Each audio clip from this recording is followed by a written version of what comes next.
17 brutales dictadores de los que probablemente nunca hayas oído hablar.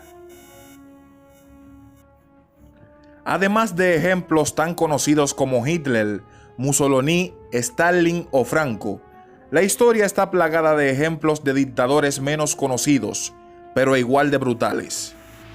Algunos de los tiranos más sanguinarios del mundo actuaron en países poco conocidos en Occidente como Albania, Guinea Ecuatorial, Ruanda, Mongolia o la extinta Rodesia. Estos son 17 de los dictadores más brutales y a la vez menos conocidos del mundo. Francisco Solano López, dictador de Paraguay entre 1862 y 1870. Aunque se convirtió en una figura venerada de Paraguay décadas después de su muerte, el presidente y líder militar paraguayo Francisco Solano López provocó imprudentemente a sus vecinos, Brasil y Argentina, al entrometerse en la Guerra Civil de Uruguay a mediados de la década de 1860. En el momento de la muerte de López en la batalla de 1870 y el final de la guerra, la población de Paraguay se estima que se habría desplomado 525.000 a 221.000 personas y solo 29.000 hombres mayores de 15 años quedaron con vida. Don Sztójay, dictador de Hungría en 1944. El líder húngaro Miklós Horthy había sido un aliado de la Alemania nazi, colaborando con el régimen de Adolfo Hitler, a cambio de asistencia para restaurar el control húngaro sobre los territorios que el país había perdido como resultado de la Primera Guerra Mundial. Horthy comenzó a tratar de trazar un camino independiente de los nazis cuando el esfuerzo de guerra alemán flaqueó en 1944 y se negó en gran medida a deportar a los judíos del país, lo que provocó una invasión nazi y la instalación de Don Sztójay como líder títere, aunque Horthy permaneció oficialmente en el poder. Durante los 6 meses de Sztójay como primer ministro de Hungría, más de 440.000 judíos fueron deportados de Hungría a los campos de concentración, en uno de los últimos traslados obligatorios de población del Holocausto. Sztójay, quien había sido embajador de Hungría en la Alemania nazi durante la década anterior a la Segunda Guerra Mundial, fue capturado por las tropas estadounidenses después de la guerra y ejecutado en Hungría en 1946. Ante Pavelić, dictador de Croacia entre 1941 y 1945. Ante Pavelić comenzó su carrera política oponiéndose a la centralización de lo que más tarde se conocería oficialmente como Reino de Yugoslavia. Después de que el rey de Yugoslavia se declarara dictador en 1929, Pavelić huyó del país para organizar un movimiento ultranacionalista llamado Ustaše. Los Ustaše se dedicaron a crear una Croacia independiente y en ocasiones recurrieron al terrorismo. En última instancia, asesinaron al rey Alejandro de Yugoslavia en 1934.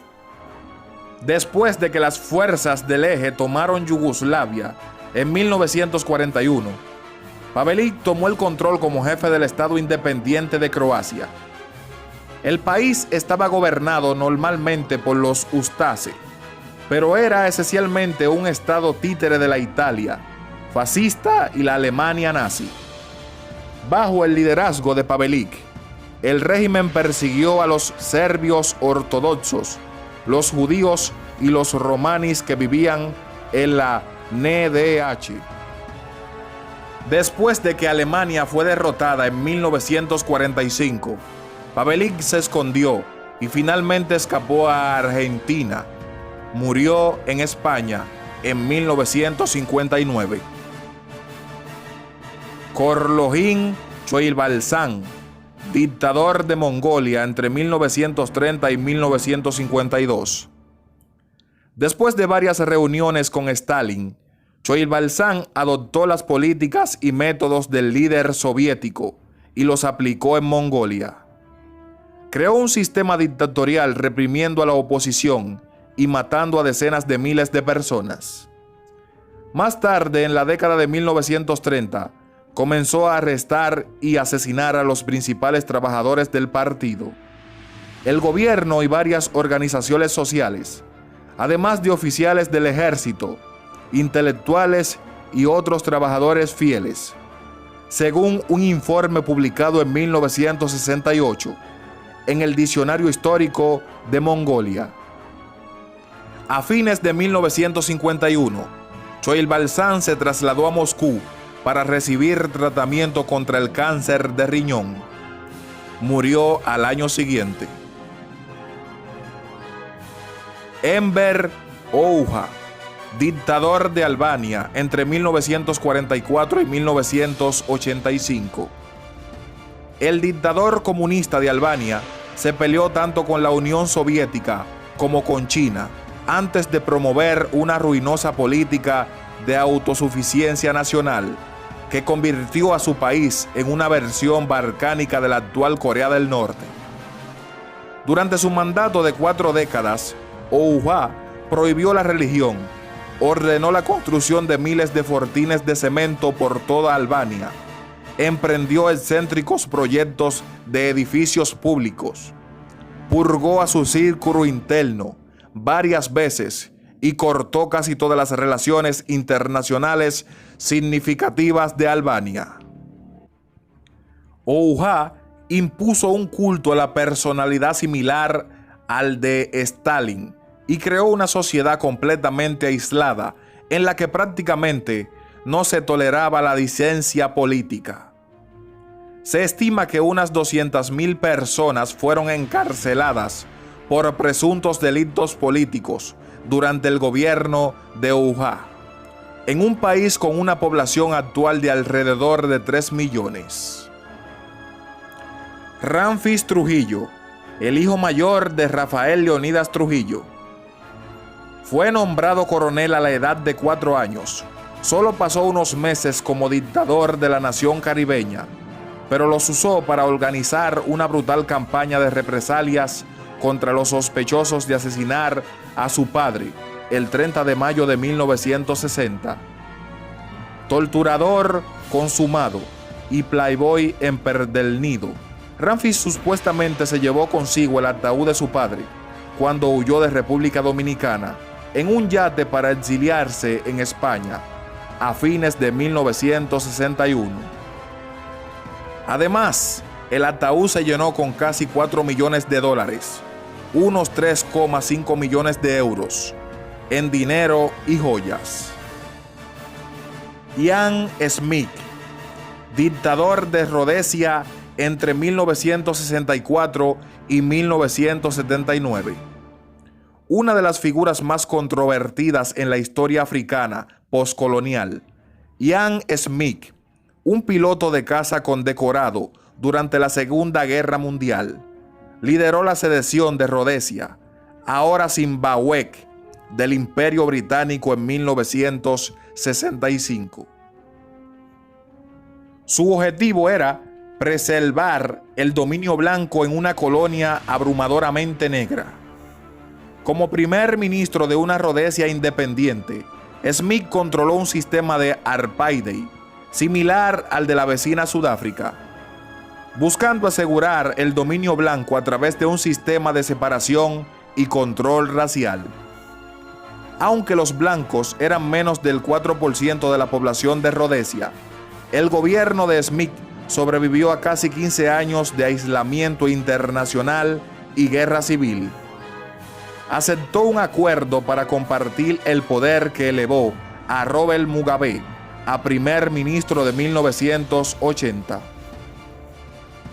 Aunque a veces se le ha alabado por su disposición a ceder el poder, algo que significaba que Rodesia se había liberado del control de la minoría blanca, 15 años antes que la vecina Sudáfrica. Siguió encabezando un régimen racista durante más de una década. Michael Micombero, dictador de Burundi entre 1966 y 1976. Micombero, capitán del ejército y posteriormente ministro de Defensa, tenía solo 26 años cuando lideró el contragolpe de Estado de 1966, que le otorgó el cargo del primer ministro. Ese era un trabajo peligroso en Burundi, teniendo en cuenta que 2 de sus antecesores habían sido asesinados desde que el país obtuvo la independencia de Bélgica en 1962. Micombero, étnicamente Tutsi, abolió rápidamente la monarquía del país y exilió a su rey, que tenía 19 años. Micombero fomentó una élite Tutsi dentro del ejército y el gobierno, aumentando las tensiones con la comunidad Hutu del país.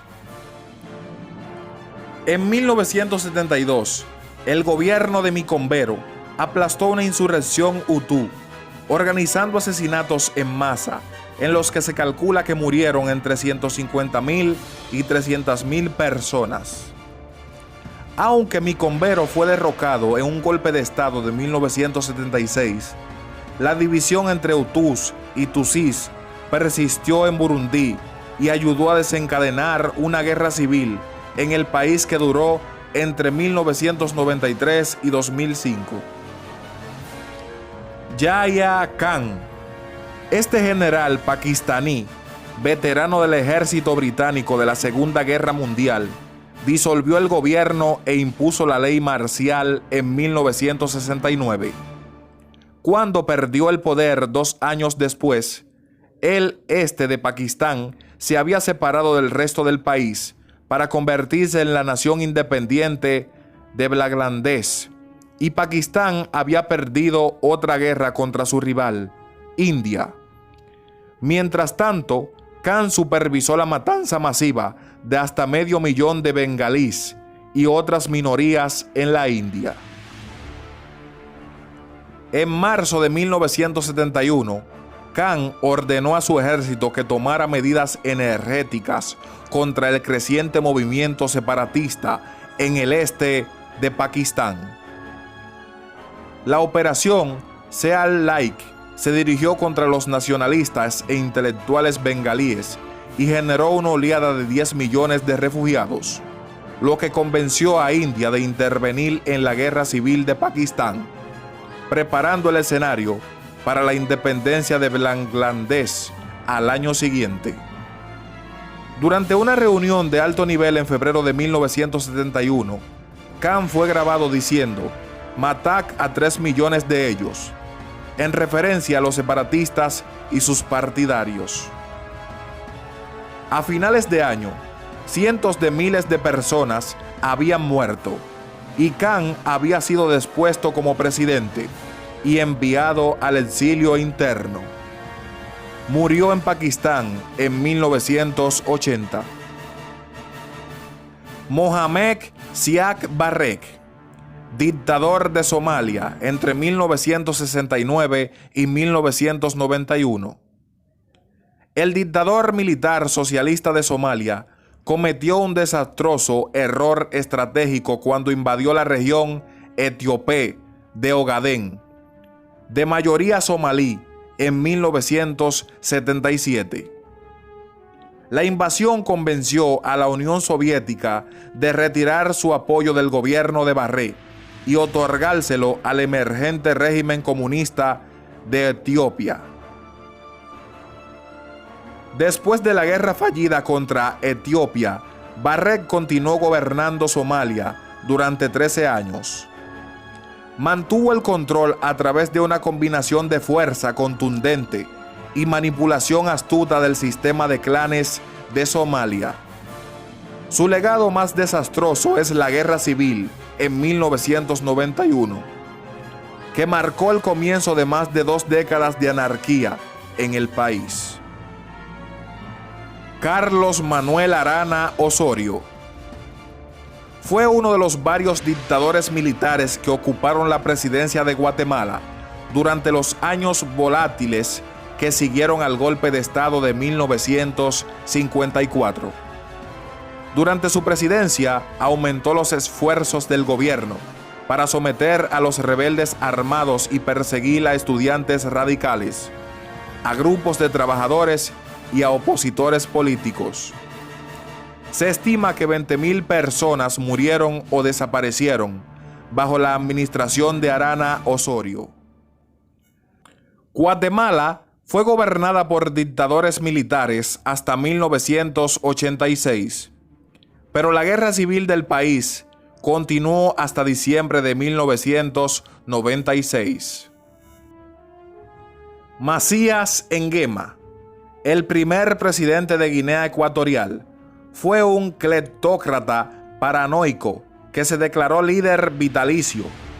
Mantuvo gran parte del patrimonio nacional en maletas debajo de su cama y mató o forzó a exiliarse a 1/3 de la población de la antigua colonia española, de 300,000 habitantes. El odio de Nguema hacia las clases educadas de su país condujo a comparaciones con Pol Pot de Camboya. Amplios programas de trabajo forzado también hacían recordar otras crueldades históricas. Un visitante del país durante el gobierno de Nguema lo describió como el campo de concentración de África, un Dachau de la industria artesanal. Nguema fue ejecutado después de que su sobrino Teodoro Obiang lo derrocase en un golpe de Estado en 1979. Teodoro Obiang. Teodoro Obiang derrocó a su tío, Francisco Macías Nguema, que era el primer presidente de Guinea Ecuatorial en 1979. En 1995 se descubrió petróleo en Guinea Ecuatorial, lo que proporcionó a Obiang un medio casi ilimitado de autoenriquecimiento. Si bien el país de 700,000 habitantes languidece en la parte más baja de la lista del Índice de Desarrollo Humano, su riqueza en recursos ha servido para financiar a uno de los regímenes más opresivos del mundo. El gobierno de Obiang está acusado de torturar a los disidentes y prohibir la mayoría de las formas de expresión política. Al mismo tiempo, Obiang ha intentado convertir la capital de Malabo en un destino turístico y de conferencias, y ha tratado de retratar a Guinea Ecuatorial como una de las potencias políticas y económicas de África. Jorge Rafael Videla, dictador de Argentina entre 1976 y 1981. El oficial militar Jorge Rafael Videla tomó el poder de Argentina durante el golpe de Estado de 1976. En ese momento, el país sufría un gobierno corrupto y una economía maltrecha, y estaba asediado por ataques guerrilleros y escuadrones de la muerte. Y muchos argentinos acogieron con satisfacción la decisión de Videla, esperando que la junta militar de 3 hombres pusiera fin a la violencia. Videla intentó recuperar el crecimiento económico mediante reformas a favor del libre mercado y tuvo un éxito moderado. Sin embargo, cerró los tribunales y otorgó poderes legislativos a una comisión militar de 9 hombres. Su gobierno llevó a cabo una notoria guerra sucia, durante la cual miles de personas consideradas como amenazas subversivas fueron secuestradas, detenidas y asesinadas, entre ellas intelectuales, periodistas y educadores. La estimación oficial de personas asesinadas durante su presidencia es de 9,000, pero algunas fuentes creen que el número de víctimas está entre 15,000 y 30,000. Fue condenado a cadena perpetua en 1985, pero fue indultado entre 1990. Fue juzgado nuevamente en 2010 y recibió otra cadena perpetua. Murió en prisión en 2013. Theodore Sindikuwabo, presidente de Ruanda entre abril y julio de 1994. Tiene poca responsabilidad personal por la organización del genocidio de Ruanda, que fue en gran medida el proyecto de oficiales del ejército radicalizados y funcionarios del gobierno como Deoneste Bagasora.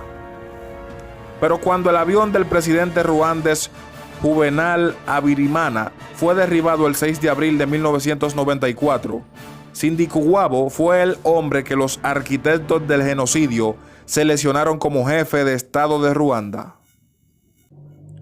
Este antiguo pediatra era el jefe oficial de un gobierno que perpetró la masacre de aproximadamente 800,000 personas. Sindikuwabo huyó al vecino Zaire después de que las fuerzas del actual presidente de Ruanda, Paul Kagame, invadieran el país durante los últimos días del genocidio. Isaías Afewerki, dictador de Eritrea desde 1991. Eritrea obtuvo su independencia en Etiopía en 1991, en parte gracias al liderazgo del presidente Isaías Afewerki en la lucha armada contra el brutal régimen comunista de Etiopía, que ayudó a derrocar. Pero durante los siguientes 25 años, Afewerki ha creado una de las dictaduras más terroríficas del mundo. El gobierno de Afewerki mantiene una red de brutales campos de prisioneros secretos y recluta a la fuerza a los ciudadanos del país para un servicio militar indefinido. La opresión interna de Eritrea ha llevado a más de 380,000 personas a huir, dentro de una población de menos de 7 millones, a pesar de la falta de conflicto armado activo en el país. La política exterior de Afewerki ha sido igualmente problemática. Una disputa de 1998 con Etiopía sobre la demarcación de la frontera común se convirtió rápidamente en la última guerra entre países a gran escala del siglo XX. Y Afewerki tuvo una responsabilidad al menos parcial por no haber resuelto un conflicto en el que se estima que unas 100,000 personas murieron. Dan Chue, dictador de Myanmar entre 1992 y 2011. Dan Chue fue el líder de la junta militar que gobernó Myanmar, Birmania, y durante su mandato recibió críticas y sanciones por países occidentales por abusos contra los derechos humanos. Supuestamente, hasta 1 millón de personas fueron enviadas a zonas satélites y campos de trabajo. Prácticamente no había libertad de expresión en el país, y poseer un ordenador moderno o un fax era ilegal, y cualquiera que hablara con un periodista extranjero estaba en riesgo de tortura o prisión. Aunque Chue renunció en 2011, asegura que todavía ejerce una influencia considerable detrás de los focos. Más recientemente, prometió apoyar a su antigua enemiga, Aung San Suu Kyi, como futura líder de Myanmar, aunque durante su gobierno, la líder opositora ganadora del Premio Nobel de la Paz sufrió arresto domiciliario.